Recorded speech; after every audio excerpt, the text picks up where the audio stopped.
कोई कोई अगर कोनो नेता का करीबी हुई तो दिल पर न ली ये बदे कि हम नाम रख के ना कहते, ठीक नु। समाज का नेता होना और समाज का चमचा होना दोनों में अंतर है। अरे बाबा, यदि समाज का नेता बनेंगे तो इसी तरह जन्म जन्मांतर तक जयंती मनाई जाएगी, और समाज का चमचा बनेंगे तो जब तक सत्ता में रहेंगे तब तक लोग आपके आगे पीछे जी हजूरी करेंगे। सत्ता से बेदखल होने के बाद तुरंत गरियाहू चालू करेंगे। समाज का नेता बने तब आज 14 अप्रैल से फक्र होगा आप लोगों को कि बाबा साहब की जयंती 14 अप्रैल से शुरू होती है और देश विदेश मनाते मनाते अगला 14 अप्रैल वापस ला देता है। 14 अप्रैल से शुरू हुई जयंती अगले 14 अप्रैल तक चली जाती है। यह केवल नेता बनने का परिणाम है, चमचा बनने का नहीं।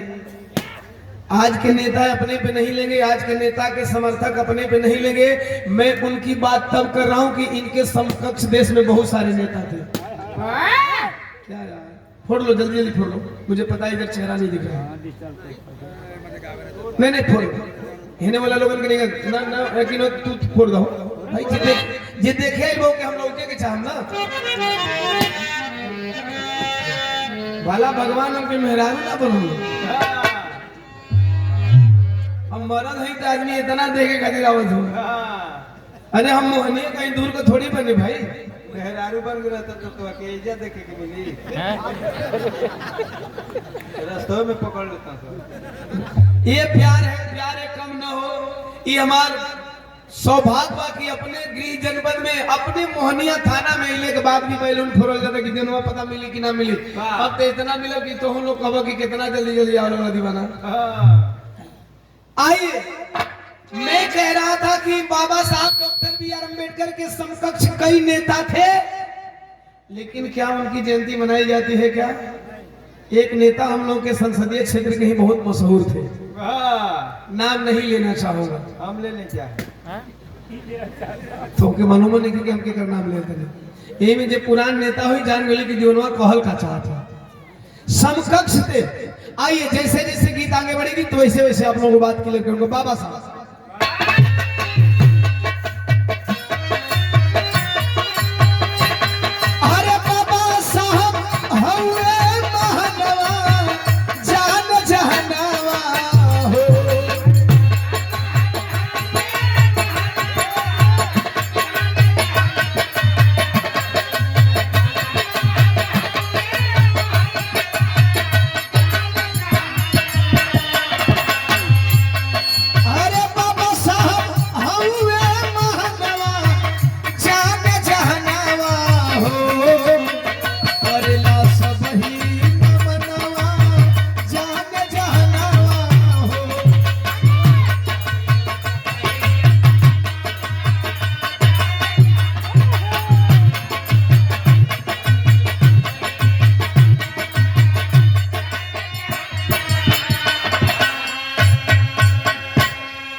लाइन पे मैं बोलूं तो 24 घंटा बिना पानी पिए बोलूंगा भाई। और एक बात मैं कहना चाहूंगा, बाबा साहब के जीवनी के विषय में ओम प्रकाश दीवाना गाए तो सूरज को दीपक दिखाने के बराबर होता है। तो फिर सवाल खड़ा होता है कि ओम प्रकाश दीवाना यदि सूरज को दीपक दिखाने चला है तो गाने की जरूरत क्या है?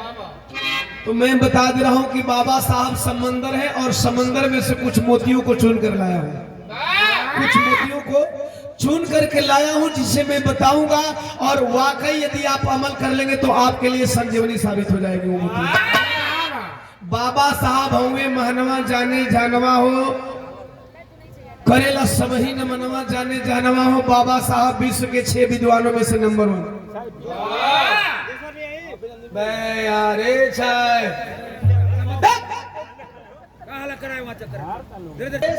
अरे बाबा, वो अमेरिका बाबा साहब को सिंबल ऑफ नॉलेज के खिताब से नवाजा।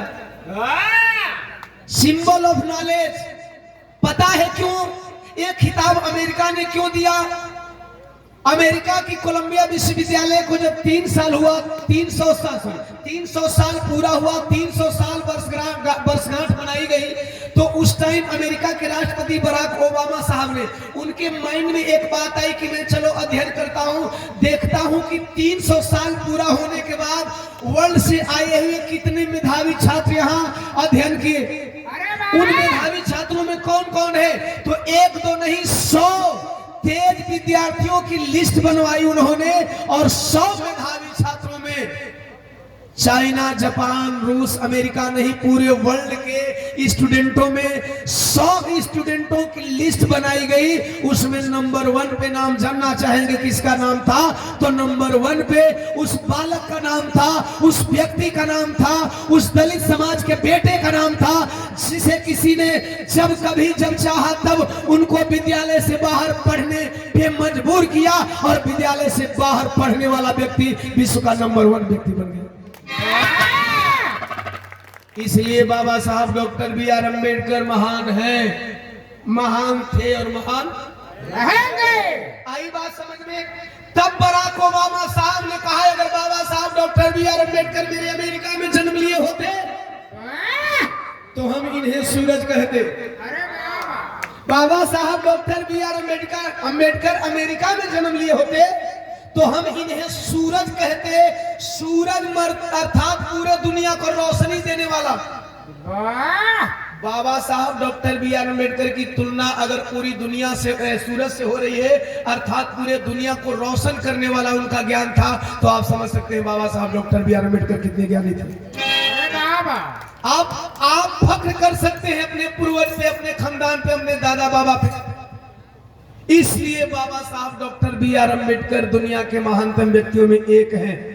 बाबा साहब का जन्म आप लोगों को पता है 1891 14 अप्रैल को हुआ। कुछ चीजें शॉर्ट करना चाहूंगा, चूंकि डेट की तरफ मैं नहीं जाऊंगा, मूल पॉइंट बता करके मैं चाहता हूं कि 5-7 मिनट में बाबा साहब की चर्चा करके एक आध लाइन मनोरंजन वाली हो जाए, करीब आधे को बिरहा भी हो जाए, चूंकि एमा हर चीज जरूरी है।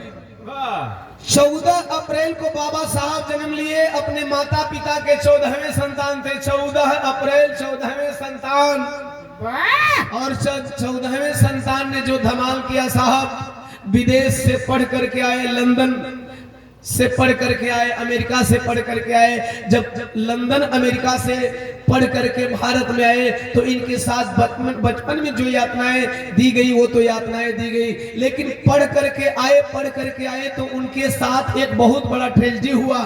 पारसी होटल में ठहरे थे, पारसी होटल के मालिक को पता चला कि दलित आया है मेरे होटल में, तो जाति पूछ करके आधी रात को होटल से निकाल दिया गया। एक बात सुनिए, ये बात आपके निजी जिंदगी में भी फायदेमंद होगा, ये बात राजनीतिक जिंदगी में भी फायदेमंद होगा। अरे बाबा, भिट्टी के लोगों को यहाँ बंद कर दिया जाए, भिट्टी के लोग गांव से बाहर न जाएं, और बगल में अमेठ के लोग के गांव का विकास हो, वहाँ खड़िंजा हो, वहाँ नल हो, वहाँ जल हो, तो यहाँ के लोग क्या जानेंगे? नहीं जानेंगे ना। इसी तरह बाबा साहब डॉक्टर बी.आर. अम्बेडकर जब बच्चे थे तो उनको लगा कि हमारे देश की स्थिति ऐसे ही, हम लोग वाकई अछूत हैं, वाकई यहाँ की व्यवस्था ऐसी है, लगता है कि हम लोग अछूत। लेकिन बाबा साहब ने जब तालीम हासिल किया, जब वो लंदन गए, अमेरिका गए, तो उनको लगा कि बाप रे बाप, लंदन अमेरिका में कोई मानव से घृणा नहीं करता। अरे बाबा, अगर बाबा साहब बाहर नहीं जाते तो आपको आजाद कराने की सोच उनके अंदर आई नहीं होती। समझे, विदेश जाकर के पढ़ने का सबसे बड़ा कारण क्या हुआ, सबसे बड़ा नतीजा, सबसे बड़ा रिजल्ट क्या रहा? जैसे मैंने उदाहरण दिया कि अगर यहाँ गली नली नहीं है, यहाँ के लोग बाहर ना जाए तो उनकी यहाँ के लोग नहीं जाने की गली नली भी बनता है। अरे बाबा, बात समझ रहे हैं रंजित भैया? यहाँ के लोग बाहर ना जाए, भिट्टी के लोग अगर गांव से बाहर नहीं जाए तो इनके गली बनी है कि नहीं इनको मतलब नहीं, इनको लगता है कि ऐसे ही दुनिया होती है। जब बाबा साहब विदेश से पढ़ करके आए, पारसी होटल से निकाला गया, तो उनको लगा कि बाहर के देशों में हमसे नफरत नहीं की गई। अरे बाबा, बाहर के देशों में हमसे जाति नहीं पूछी गई, बाहर के देशों में हमको अछूत नहीं समझा गया। तो यदि एक पढ़ने लिखने वाले व्यक्ति की हालत देश में ऐसी है तो बाकी लोगों की हालत कैसी होगी? वो निकल पड़े अपने लिए नहीं, जमाने के लिए। आज के नेता निकल पड़ते हैं अपने लिए। आज के नेता निकल पड़त ने हे पार्टी में फायदा नहीं के तो हो पार्टी में निकल चला। अब जिस पार्टी के खिलाफ कोई चुनाव लड़ता है फिर उसी पार्टी में चला जाए तो वो आपका ही तैसे है कि अपना ही तैसे है। छोटी सी बात मैं बता देना चाहता हूँ, ये बात मैं इसलिए कर रहा हूं, मैं नेता पे नहीं कर रहा हूं, क्योंकि बाबा साहब डॉक्टर बी आर अम्बेडकर भी नेता थे। जब कानून मंत्री थे हिंदू कोड बिल लागू करा रहे थे, कांग्रेस ने लागू नहीं किया। कांग्रेस को आप लोग कितना अच्छा समझते हैं? कांग्रेस सबसे ज्यादा दुश्मन, समझ लेना भाई, कांग्रेस सबसे बड़ा दुश्मन, बाबा साहब का सबसे बड़ा शत्रु कांग्रेस। में गीत को क्लियर आगे करूंगा। कांग्रेस एंड कंपनी ने बाबा साहब डॉक्टर बी आर अम्बेडकर का हिंदू कोड बिल लागू नहीं किया, और जब हिंदू कोड बिल लागू नहीं किया बाबा साहब doctor B are Ambedkar ji ने मंत्री पद से इस्तीफा दे दिया। मंत्री पद से इस्तीफा दे दिया कि मेरी बात नहीं सुनी जाएगी तो मुझे इस मंत्रालय में। आज तोहरा पर कितनो अत्याचार हो जा, कौन नेता लोग इस्तीफा दे जाते हैं, कौन नेता लोग तोहरा आवाज उठावे जाते हैं।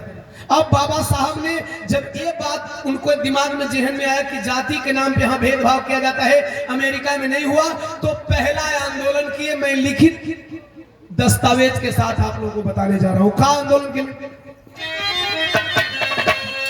अरे पिए के मिले ना तालाबा के पानी,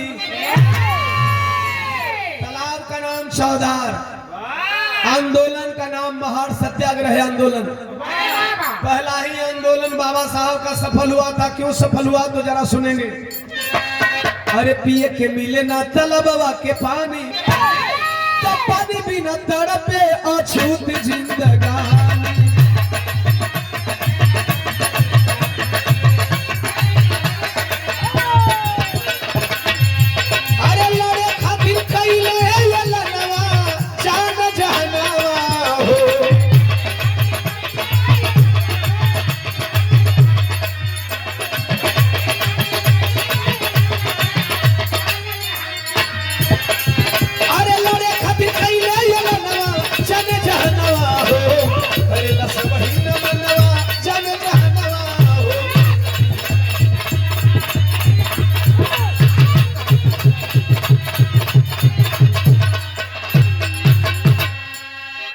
उस तालाब की खैसियत थी कि उस तालाब में बकरी पानी पी सकती थी, बैल पानी पी सकता था, भेड़ पानी पी सकती थी, गधा पानी पी सकता था, लेकिन गधा चराने वाले गधे पानी नहीं पी सकते।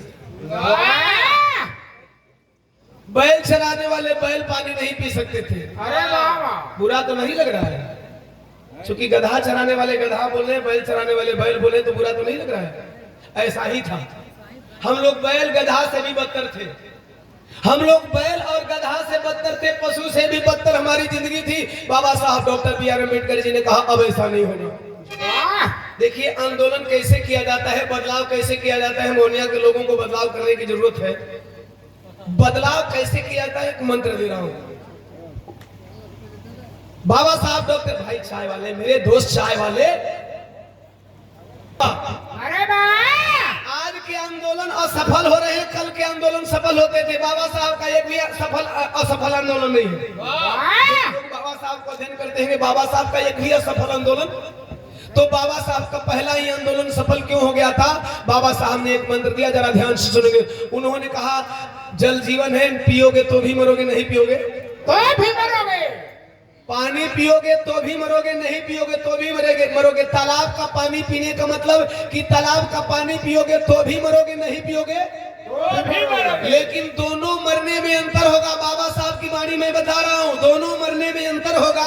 तालाब का पानी नहीं पी करके मरोगे तो तालाब के पानी का टेस्ट नहीं जानोगे। अरे बाबा, और तुम नहीं मरोगे लेकिन तुम्हारे बच्चे जरूर मरेंगे। अरे बाबा, लेकिन यदि आज तालाब का पानी पी करके मरते हो, अर्थात 2-4 डंडा खाना पड़ेगा, 2-4 लाठियां बरसेंगी, एक आध को शहादत देनी पड़ेगी, लेकिन एक शहादत दोगे, एक फायदा होगा कि पहले तो तालाब का पानी पी करके मरोगे, टेस्ट जान करके मरोगे। अरे बाबा, पहला फायदा क्या होगा? तालाब के पानी का टेस्ट जान करके मरोगे।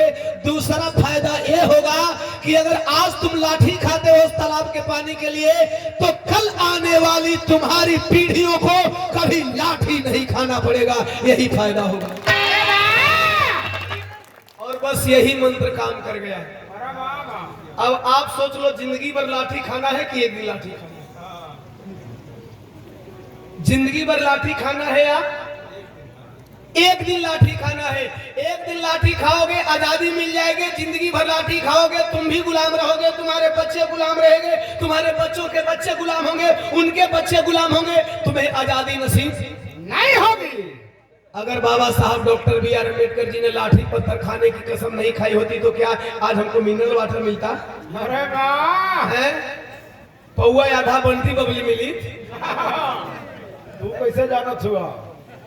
आगे नहीं तो लोग स्मेल ना आवे का बगलिया में। अरे नाम इतना अच्छा बता। अरे नमवा इता, यदि बाबा साहब ने कुर्बानी नहीं दिया होता, साहब बाबा साहब ने अपना सब कुछ लुटाया नहीं होता, तो आज जिसे दारू के लिए बिक जाते हैं साहब ना, वो दारू हमारे और आपके बाप दादा की देन नहीं है।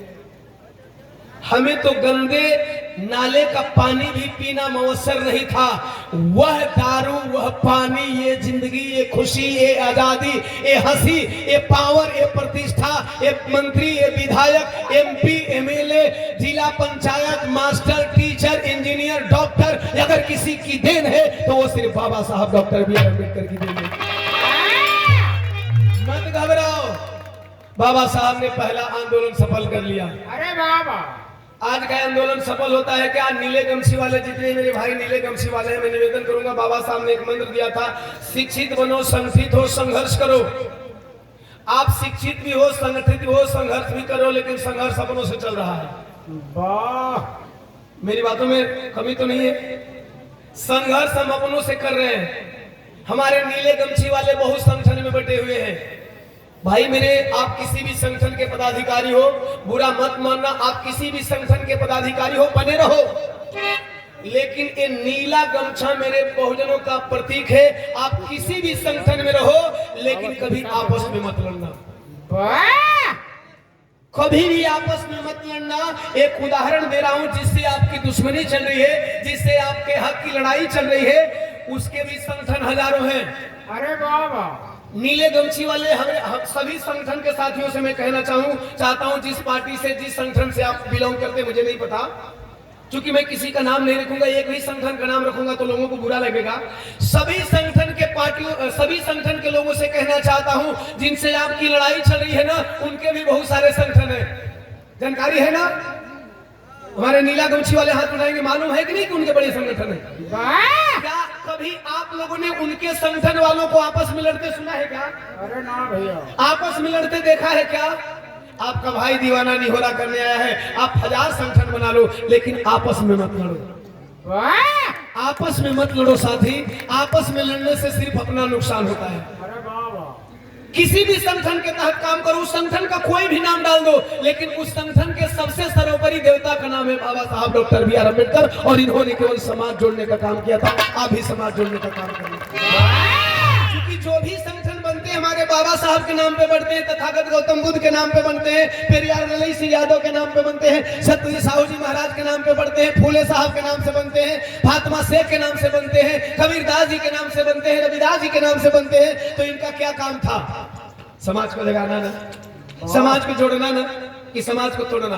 तो आप लोग भी प्लीज, जितने भी संगठन वाले ओम प्रकाश दीवाना आपका भाई निहोरा करने आया है, कभी आपस में मत लड़ना, वरना दुश्मन गिन रहा है। दो आपस में टकराओगे तो एक तो अपने साइड में कर ही लेगा, अरे बाबा, एक को अपने साइड में, कि ये दोनों लड़ रहा है, एक को अपने साइड में कर लो, बढ़ जाते हो यहीं पे। आइए, बाबा साहब एक और काम कर गए। अरे सब हारी गईल बाबा लिखे संविधान को, जल्दी जात की बात नहीं करता, इसमें लाइन कुछ ऐसी, इसलिए मैं जात की बात कर रहा हूं। सब हारी गईल बाबा लिखे संविधान को, अरे चमरा के पूत बाबू रख लिए शान को।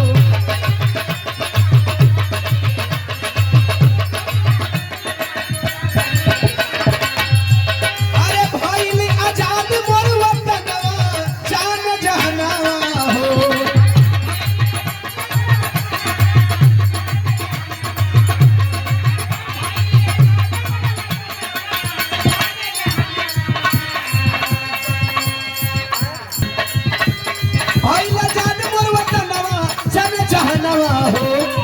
करेला वही न मनवा जन जहनवा हो।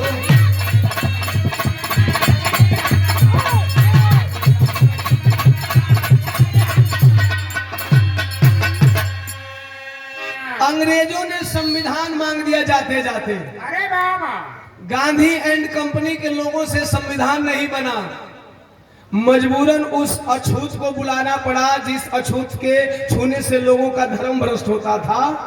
बाबा साहब doctor B are Ambedkar ji 24 घंटे में संविधान का प्रारूप बना डाले। वाह कितने घंटे में? 24 घंटे में। और बनाने में कितना लगा था? कितना साल? 2 साल 11 महीना 18 दिन। ई कार्यक्रम का प्रारूप कितना दिन में बन गई? 1 दिन में। लेकिन करावे में कितना लग गई? 2 महीना। इसी तरह प्रारूप बनाए। अंग्रेज बोले कि हाँ, अब इस संविधान के बदौलत भारत देश चल सकता है और सबको समान अधिकार मिल सकता है। बाबा साहब doctor B are Ambedkar ji के संविधान से बहुत लोगों को जलन है भाई। जानकारी के अभाव में लोग जलन करते हैं। मेरी आवाज बहुत दूर तक जा रही है। भीटी ग्राम सभा और भीटी ग्राम सभा के आसपास के तमाम बाबा साहब से जलने वाले लोगों से ओम प्रकाश दीवाना अपील करने आया है कि बाबा साहब का संविधान आप लोगों के लिए भी उतना ही जरूरी है। अरे बाबा जितना जरूरी अहिर चमार धोबी पासी मुसहर कोयरी कुर्मी बिंद मलाह नोनिया चौहान के लिए है, अरे बाबा उतना ही जरूरी आप लोगों के लिए है। जितना जरूरी SC ST OBC माइनॉरिटी समाज के लोगों के लिए है, उतना ही जरूरी अपर कास्ट के लोगों के लिए है। बाबा साहब के संविधान से पहले रानी के पेट से राजा निकलता था। इस बात को ध्यान से सुनेंगे। इधर हमारी माताएं बहनें बैठी हैं देवी स्वरूप, आप लोग भी ध्यान से सुनिएगा, समझने वाली बात है। तभी आप अपने बेटे को राजा बनने का सपना सजा सकती हैं। बाबा साहब के संविधान से पहले रानी के पेट से राजा निकलता था। आप लोग सोचेंगे रानी के पेटवे से राजा कैसे जन्म जा? एक मनुस्मृति नाम का विधान है, आज भी है। बाबा साहब ने एक प्रति जलाए थे ना, सभी प्रतियां थोड़ी जल गई, प्रति जली, उसके विचार थोड़ी जले हैं। तो उसमें लिखा था कि राजा का बड़ा बेटा ही राजा बनेगा। जो लोग बाबा साहब के संविधान से नफरत करते हैं उनके लिए स्पेशल मैं बता दे रहा हूँ। अर्थात मान लीजिए कि मैं ही अपने पे उदाहरण ले रहा हूँ, मैं ही अपर कास्ट का हूँ, तो मेरा बेटा राजा बनेगा। अर्थात मेरी बीवी जिसको पैदा करेगी, मेरा बेटा बड़ा बेटा ही राजा बनेगा। अरे बाबा, अरे बाबा हे क्या करते, हर बात में मजाक न बनाओ। तोरे लिखा के कहते उदाहरण में नौटंकी न कर जला, दूसरा कहते लोगों के बुरा लग जाता, हम अपना पल लेते। मनु के विधान में लिखा था कि अगर मैं राजा हूं तो मेरा बेटा ही राजा बनेगा, और मेरा बेटा 4 बेटा है तो चारों राजा नहीं बनेंगे, पहला बेटा राजा बनेगा। 3 का करेंगे? अपर कास्ट वाले भाई सुन लो, 3 क्या करेंगे? 3 तब तक राजा नहीं बनेंगे जब तक बड़े बेटे की हत्या नहीं करेंगे। उनको अगर राजा बनना होगा 3 बाकी बच्चों को तो बड़े की हत्या करनी पड़ेगी। लेकिन इतना ही नहीं, अगर हत्या नहीं हुई तो फिर बड़े बेटे का बड़ा बेटा राजा बनेगा। तुम प्रजा बने रहो, तुम प्रजा बने रहो, अर्थात हमारे बाकी 3 हमारे बेटे 3-4 बेटे में से 3 बेटे प्रजा बने रहे। अब वो करे बेटा, वो करे बेटा, वो करे बेटा, वो करे बेटा, वो करे बेटा, वो करे बेटा, हमारे कहू बेटा है, इनकरे कहू बेटा नहीं, इनके नहीं, केहू को उदाहरण देते नहीं अपने पार्टी पर ताकि केहू के बुरा न लग जाए। अब इनकर कोई नहीं, मान लो हमारे 5 भाई बहन, हम अपने माई के अकेले लड़का 5 भाई बहन जा 6 भाई कुल मिला के हम राजा बन गए नहीं, तो हमारे बेटवा राजा बने, फिर हमारा बेटवा का बेटवा राजा बने, फिर हमारा बेटवा का बेटवा राजा, अब दूसरा कोई राजा बने। अपर कास्ट वाले दोस्तों जरा सुन लेना, संविधान आप लोगों के लिए भी है। आप यदि राजा के खानदान से आते हो तो आप लोगों के लिए आज बाबा साहब doctor B are Ambedkar ji ने संविधान में लिखा, सबको एक मत का अधिकार दिया, चाहे वो चपरासी हो, चाहे सीएम हो, चाहे प्रधान हो, चाहे प्रधानमंत्री हो, चाहे अनपढ़ हो, चाहे पढ़ा लिखा हो। बाबा साहब ने कहा एक मत का अधिकार दे रहा हूं। ये एक मत करेगा क्या कि बाई मिस्टेक 5 साल के लिए कोई गलत राजा चुना गया, दल बदलू अगर चुना गया 5 साल के लिए, गलत राजा चुन देते हो, तुम्हें लगता है कि तुम्हारा भाई है, वो 5 साल कार्यकाल अच्छा नहीं चलाया, प्रधानी नहीं संभाल पाया, जिला पार्षद बना, जिला पार्षद नहीं संभाल पाया, तुम्हारे जिला पार्षद क्षेत्र का विकास नहीं किया, तुम्हारे प्रधानी क्षेत्र का विकास नहीं किया, तुम्हारे विधायकी क्षेत्र का विकास नहीं किया, तुम्हारे संसदीय क्षेत्र का विकास नहीं किया, तुम्हारे प्रदेश का विकास नहीं किया, तुम्हारे प्रदेश की रेप, हत्याएं, घटना, चोरी, छिनैती बंद नहीं हुई, तुम्हारे देश की स्थिति नहीं सुधरी, तेरा देश सुरक्षित हाथों में नहीं हुआ। अरे भारत के बहुजनों, अरे भारत के सर्वजनों, मैं तुम्हें एक पावर का मत देता हूं, सॉरी एक मत का पावर देता हूं। एक मत के पावर से यदि तुम्हारा प्रधान, यदि तुम्हारा मुखिया तुम्हारे ग्राम सभा का विकास नहीं करता है, तुम्हारा जिला पार्षद तुम्हारे जिला परिषद क्षेत्र का विकास नहीं करता है, तुम्हारा विधायक तुम्हारे विधायकी क्षेत्र का विकास नहीं करता है, तुम्हारा सांसद तुम्हारे संसदीय क्षेत्र का विकास नहीं करता है, तुम्हारा मुख्यमंत्री तुम्हारे प्रदेश का विकास नहीं करता है, तुम्हारा प्रधानमंत्री तुम्हारे देश का विकास नहीं करता है, एक मत का उपयोग बता देना, 5 साल के बाद उसे गद्दी से उतार करके प्रजा बना देना, दूसरा राजा चुन देना। ये बाबा साहब डॉक्टर बी आर अम्बेडकर। कौन कहता है बाबा साहब का संविधान केवल चमार, हिंद, धोबी, पासी, मुसर, कोयरी, कुर्मी, बिंद, मल्लाह, नूनिया, चौहान के लिए है? क्या केवल चमार, हिंद, धोबी, पासी, मुसर, कोयरी, कुर्मी, बिंद, मल्लाह, नूनिया, चौहान के बेटा ही प्रधान बनते हैं? क्या ही केवल वोट देते हैं? काहे ला बाबा साहब से आप नफरत करते हैं? आपके लिए भी बाबा साहब ने उतना ही सोचा। मोहनिया सुरक्षित सीट है, मोहनिया से चमार लड़ेंगे, पासी लड़ेंगे, पासवान लड़ेंगे और बिरादरी जो सुरक्षित सीट में आती है, लेकिन मोहनिया के बगल में बाकी के 3 सीट पे आप ही लड़ते हैं। और ये किसकी देन है? ये बाबा साहब डॉक्टर बी आर अम्बेडकर की देन है। तभी रामगढ़ के सीट पे एक ही बिरादरी के 2 नेता खड़े हो जाते हैं, नहीं तो खाली एक ही नेता का बेटा हमेशा नेता बने। फिर कैसे नफरत करते हो बाबा साहब doctor B are Ambedkar ji से? बाबा साहब ने सबको अधिकार दिया। हाँ, एक चीज की जलन होती है, बाबा साहब ने सुरक्षित सीट दे करके थोड़ा इन लोगों के पेट की पेटगड़ी बढ़ा दी। साहब सुरक्षित सीट का मतलब क्या होता है समझ लेंगे।